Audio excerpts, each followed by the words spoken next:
notre Allez. troisième candidate de la soirée. Bonsoir à Bonsoir tous. Laurent. Salut Laurent. Ça va? Bienvenue dans Prune Bourbon. Ben oui, ça va bien et toi? Oui, très bien. Ouais. Ouais. Donc toi, tu es dans la 7e circonscription de l'Isère, donc c'est à l'est de l'Isère, du côté de Beaurepaire. Et tu es le candidat suppléant de Dominique Guichard, c'est ça? Voilà, c'est ça. Je suis donc tu as le candidat suppléant. Donc la circonscription a été donnée au Parti communiste et Dominique m'a proposé de la rejoindre comme suppléante puisque j'étais chef de file pour la France Insoumise. Voilà. Très bien. Et Tu as 50 ans, tu es ancien conseiller municipal, tu es aujourd'hui syndicaliste, donc, présent dans différentes instances, CSE, Ouais. CSSCT. Ton thème de prédilection, c'est la ruralité, terre nourricière des métropoles. Ça, c'est intéressant parce que du coup, tu es effectivement dans la ruralité proche de Grenoble, j'imagine. Donc, il y a un enjeu, effectivement. Oui. On est coincé entre Grenoble, Lyon et Valence, voilà, au milieu du triangle. J'en arrive. Et ça fait du monde à nourrir. Ton premier engagement politique, ça a été quand tu as fait signer une pétition pour la sauvegarde d'une ligne ferroviaire et tu avais 14 ans. Voilà. Est-ce que tu veux bien nous raconter ça en quelques mots? C'était près de Saint-Brieuc, à la Méaugon, près du barrage du Couët. Mon grand-père habitait là-bas et ils avaient la solution de fermer la ligne ferroviaire et de mettre un bus à la place, quoi. Et les habitants se sont battus pour mettre pour garder le train plutôt qui prenait 10 minutes plutôt que un ramassage scolaire qui prenait 30 minutes, quoi. Voilà. Et donc à 14 ans, tu étais avec ta feuille de pétition et tu faisais le tour comme ça? Ouais, mon grand-père était pâté, j'en avais rempli 3-4 dans la fête. Il y avait une fête de village, voilà. J'avais commencé Super, par ça. ouais. Voilà. Super souvenir. Tu nous conseilles évidemment la lecture de Germinal. Et donc, tu seras le député pétitionneur, tout simplement. J'ai été épaté par ton anecdote. On enchaîne tout de suite avec la question honteuse.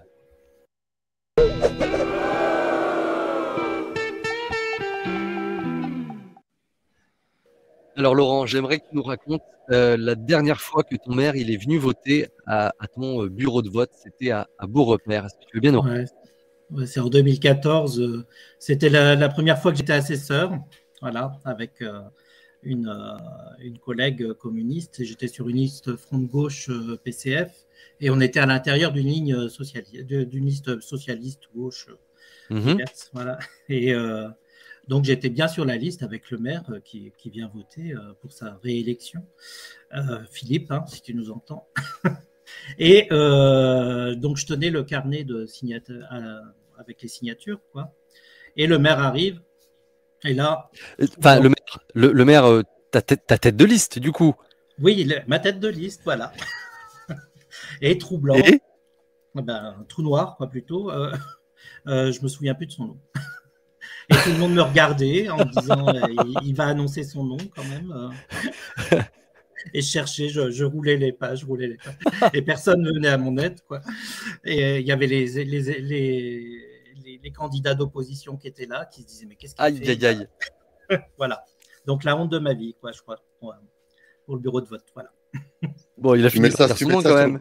Tu mets ça sur le compte de l'émotion ou tu avais pas retenu le nom vraiment? C'est l'émotion là, quand même. Ouais, c'est vraiment l'émotion. Mais j'ai toujours du mal avec son nom. Je l'ai quand même noté sur. Au cas où on me le demande, je l'ai noté sur la feuille de papier pour pas avoir trop. Voilà. Et il est vraiment un traumatisme un peu. Faut que je le bosse. Il a un nom très compliqué ou il s'appelle Dupont? Non. Philippe M. S'il nous écoute, voilà. D'accord. Ok. Très bien. On enchaîne avec la question Rousseau. C'est quoi la loi que tu veux? Hein? C'est quoi? Alors maintenant. Et ben voilà, le jingle l'a dit, c'est quoi la loi que tu veux? Voilà. Alors, en fonction de ton ressenti, quelle est la loi que tu voudrais porter? Moi, c'est sur les cantines bio gratuites. Parce que ça semble être petit truc tout facile à faire et en fin de compte, il y a plein de problématiques tout autour de ça. Et bon, c'est une question qui est très en rapport avec notre circonscription. Voilà. Moi, j'ai été trésorier du potager solidaire qui a fêté ses 10 ans aujourd'hui localement à Beaupère. C'est un jardin collectif, une épicerie avec des tarifs préférentiels pour ceux qui sont le plus dans la difficulté. Voilà. Donc ce sujet-là, je le connais un petit peu par mon expérience. Et en fait, produire bio, déjà, on n'en a pas assez sur le territoire. Donc, ça veut dire que il faut développer ça et passer d'une agriculture conventionnelle qui fait du maïs de semences chez nous à du bio. Ça va se faire en claquant des doigts. Et on a besoin de 300 000 agriculteurs en France ou maraîchers bio. Donc, il y a un sacré effort à faire à ce niveau-là. Et donc, il faut mettre en place, à mon avis, plein de dispositifs tout autour pour favoriser cette mise en place, quoi. Et donc, la deuxième chose auquel personne ne pense souvent, c'est que la majorité des productions bio se font en été. Et les écoles sont fermées. Donc, ben voilà, la problématique, c'est que derrière, il faut installer des conserveries sur les territoires pour pouvoir servir ces légumes bio toute l'année, quoi. Voilà. Et donc, voilà, et replanifier en fait le planning pour qu'il y ait un maximum de légumes sur la période scolaire. Mais là où il y aura le plus de production, ben, faut faire de la ratatouille, voilà. Et tout ça, le mettre peut-être en bocal ou en surgelé, parce que je me doute que l'industrie agroalimentaire ne sera pas prêt tout de suite avec ses capacités de production. Voilà. Je suppose que si tu veux porter ce type de loi, c'est que tu as réfléchi au problème. Tu évalues à peu près à combien de temps la mise en place de lycées agricoles, de la formation d'ingénieurs agronomes pour 300 000, à combien de temps il faudrait à peu près? Il faut déjà former un ingénieur agronome et ouvrir un lycée.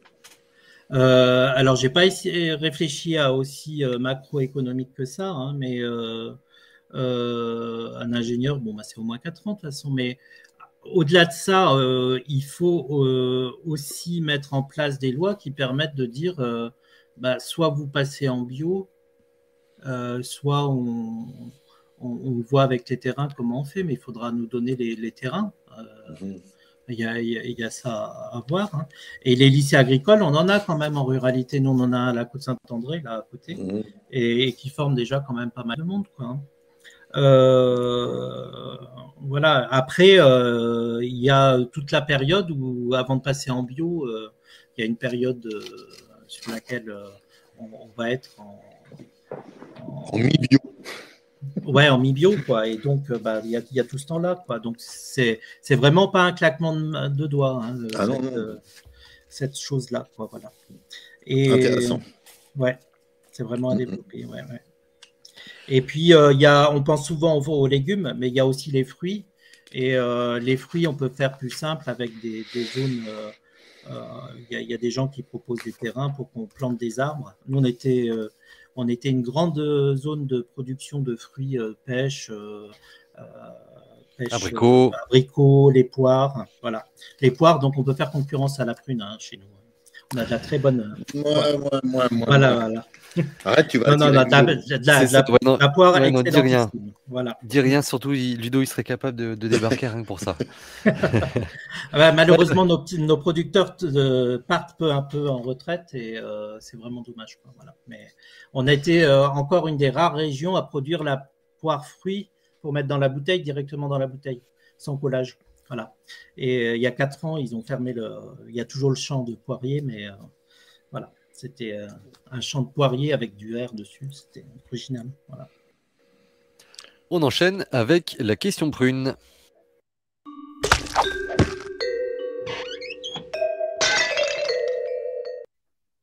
Alors, tu le sais, nous, dans Prune Bonbon, on adore coller des tartes. Donc, je te pose la question, Laurent. À qui tu as envie de coller des tartes dans ta circonscription? Alors, on a une députée sortante En Marche qui se représente pas. Donc, c'est un attaché parlementaire qui se représente à sa place. Donc, Moi, je dis, c'est plus la peine d'en parler de ces gens-là. Ils vont bientôt pas disparaître du paysage. Voilà. Par contre, on a quelqu'un de la République, des Républicains, qui est très sérieux, qui est annoncé en tête chez nous. Et donc, c'est plus à lui que j'ai envie d'adresser cette séquence. Dans le sens où on est une région rurale qui vote beaucoup pour le Front National autour de Beaurepaire. Alors on a une zone très industrielle près de la vallée du Rhône qui vote majoritairement Mélenchon, et on a une zone plus rurale qui vote Front National, et à droite on se rapproche de Grenoble, et on est dans la périphérie de Grenoble, donc avec des gens plus aisés qui votent plutôt Macron. Voilà, on a ces trois partis d'électorat. Et donc nous, sur notre circo, les Républicains, il a le même programme que le FN, et en même temps, il serait prêt à aller gouverner avec En Marche sans problème. Hein. Donc voilà, c'est pour ça que j'ai envie de... C'est un protégé de... Ah, j'ai oublié son nom. De Laurent Wauquiez, peut-être? Voilà, tout à fait, c'est son second. Voilà. Ah oui, son second, directement. Ouais, voilà, à la région. Et les villages ruraux, enfin les endroits villages ruraux, tiens, bien de tautologie, qui votent RN, est-ce qu'ils sont tout le temps RN, ou est-ce qu'ils passent de FI à RN? Parce que moi, j'ai noté ça du côté de Gap, dans l'autre circonscription, en fait. Il y a des villages qui sont capables de voter au premier tour Mélenchon à Donf, et au deuxième RN à Donf. Non, nous, ça vaut, pour prendre l'exemple de Beaurepaire où j'habite, hein, Ouais. 40% FN, RN et Zemmour. Hein. Donc, c'est pas rien, et on a quand même toute une vingtaine de communes qui sont comme ça, quoi, dès le premier tour, et qui votent majoritairement au second tour au Rassemblement national. Maintenant, je pense que c'est pas vraiment un vote d'adhésion, hein, c'est vraiment pour eux un vote contestataire. Tu arrives à en parler ou pas? Oui, on arrive vraiment à parler à ces gens-là. Maintenant, on a quand même des gens qui sont plus ou moins convaincus, et en porte-à-porte, ils n'ont pas compris qu'on ne les soutienne pas. Bon, bah, moi, je leur ai expliqué que faire un vote raciste, ça ne me disait pas. Quoi. Ah, au deuxième tour? Ah ouais. Au deuxième tour. Et c'est des gens qui pourraient voter pour nous, mais avec ce deuxième tour où ils ne comprennent pas, ben voilà, c'est un petit peu... Tu n'arrives pas à leur expliquer que dans l'ADN d'un quelqu'un de gauche, il ne peut pas voter pour l'extrême droite, mais que lui, qui est l'électeur, il est juste dégoûté. Il n'est pas encore dégoûtant. Et il peut devenir dégoûtant s'il persiste. Enfin, c'est l'argument de Mathilde que je reprends souvent. Oui. C'est un vrai truc. Dégoûtant. Voilà. Mais en fait, surtout, moi, je trouve ce qui est dur, parce que bon, je suis aussi à la CGT, donc voilà. Et on insiste vraiment sur le côté. Le problème, c'est le capitalisme, quoi. Voilà. Et quand on leur dit que le Rassemblement national est prêt à, ça lui va très bien, le capitalisme, et qu'en fait, c'est ce qui cause un petit peu la pauvreté dans le pays, quoi. Pour le capitalisme, il faut qu'il y ait des pauvres, quoi.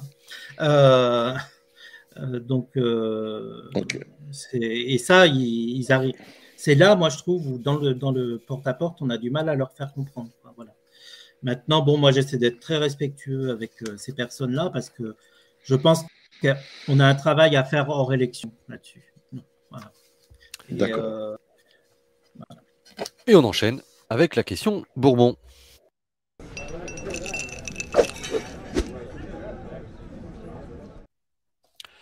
Je vais faire court parce que Bruno, il est là. C'est le moment de la question Bourbon. Centre de service Prune Bourbon. De quoi tu as besoin dans cette dernière ligne droite de campagne? Alors, dans la dernière ligne droite, là, on va faire des porte-à-porte dans des cités très populaires du Roussillonnais, donc dans la cité chimique, dans les villes plutôt chimiques, de la chimie. On fait 3 porte-à-porte importants. Donc, il y en a un mardi soir à la Cité du Bel-Air à Roussillon, il y en a un jeudi soir aux Aillançins au péage de Roussillon, et un dernier vendredi donc à Salès-sur-Sanne le quartier de la Salamandre. Donc là, tous les militants qui peuvent venir et qui nous écouteraient ce soir, il faut vraiment être là pour ces 3 derniers. Après, au niveau de la com, alors on a des gens qui sont un peu sur Twitter, chez qui je suis ce soir, donc qui arrivent à nous relayer. Justement, s'il y a un de tes camarades qui pouvait mettre le lien vers votre compte Twitter, voilà, il se connecte, il met sur le. Alors, j'ai pas de compte Twitter, chat. moi. On personnellement. Bah oui, on l'a pas trouvé justement. Et donc, Voilà. il y a les copains du service com de Prune Bourbon qui me disent, Benoît, faut que tu demandes son compte Twitter ou bien celui de Sastirco, tout ça. Donc voilà, dans le chat, s'il vous plaît. Ok. Dès qu'on peut, on le fait. Et donc, ça, c'est une première aide. Et la deuxième aide, bien sûr, c'est financier. Donc, tous ceux qui veulent faire des dons, on va mettre, je crois, les coordonnées du mandataire Très bien. financier. C'est Daniel Auriol, mandataire financier de Dominique Dichard, qui habite 16 rue des Viales, 3850 Roussillon, pour ceux si vous voulez envoyer et bénéficier d'une défiscalisation de 66%. Voilà. Très bien. Heureusement qu'on n'est pas sur TF1, parce que quand tu fais un truc comme ça, le mec, il est mort, il faut qu'il déménage. Ah ouais, mais c'est le but du jeu. Non, mais là, on envoie son petit chèque de soutien à Laurent et sa candidate Dominique. Très bien, voilà. Très bien. On peut passer à la dernière question, c'est la question ninja.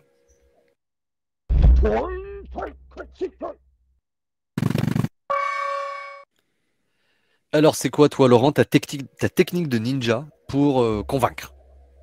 Alors, moi, pour convaincre, c'est vraiment mon truc préféré, c'est quand même le porte-à-porte. Alors, c'était pas évident pour moi en début de campagne. Et puis, j'ai fait la convention de Reims en octobre dernier et j'ai suivi la formation avec Daniel Simonet. Et là, j'ai vraiment compris que plutôt que de faire du catéchisme, comme tu disais tout à l'heure, ouais. L'écoute, c'était important, quoi. Voilà, je trouve que faire parler les gens de leurs besoins quotidiens, etc. Et du coup, là, tu as senti la différence entre les porte-à-porte que tu as pu faire par le passé et puis là, maintenant, en essayant d'appliquer les conseils de Daniel? Ah ben oui, on convainc quand même des gens qui savent pas forcément où voter, on arrive à les convaincre au bout du compte, quoi. Et puis, je crois que le porte-à-porte, c'est y aller une première fois, y aller une deuxième fois et y retourner régulièrement qui fait qu'on arrive à convaincre plus facilement. Mais l'écoute des gens, en plus, ce que j'apprécie beaucoup, c'est que il faut être une éponge un petit peu sans que ça devienne un sujet personnel. Mais je trouve que pour porter les problèmes des gens, les écouter, on se sent légitime après à les représenter, quoi. Voilà, c'est vraiment ce que j'apprécie, moi. Il y a quelqu'un, moi, qui m'a vraiment beaucoup ému et en même temps porté pour cette campagne, qui m'a dit, moi, vous savez, le confinement, ça m'a rien fait parce que ça fait 4 ans que je suis au RSA et ça fait 4 ans que je sors pas de chez moi. Voilà. Et ben, quand on a entendu ça, voilà, je pense qu'on a tout compris et on sait pourquoi on veut faire adopter notre programme, on sait pourquoi on veut Mélenchon comme Premier ministre et voilà, je pense que ça fait avancer tout le monde, tout ça. Voilà. Après, j'ai retenu le chien. Alors, j'emmène ma chienne tous les jours sur le marché et ça marche très bien. Et ben voilà. Voilà. Formidable. Ça, c'est très bien. Super mot de conclusion. Voilà. Merci Laurent. Écoute, merci plein de force à toi, hein, plein de force à ta candidate. Et puis tu salues les camarades. Hein. Voilà. Bon courage je pour voulais cette vraiment année. remercier ma camarade qui est PCF, ça se passe très bien. Comme quoi on peut travailler tous ensemble.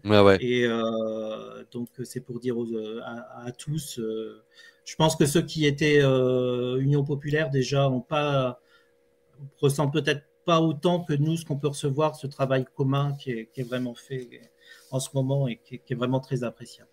Et il faut que ça continue.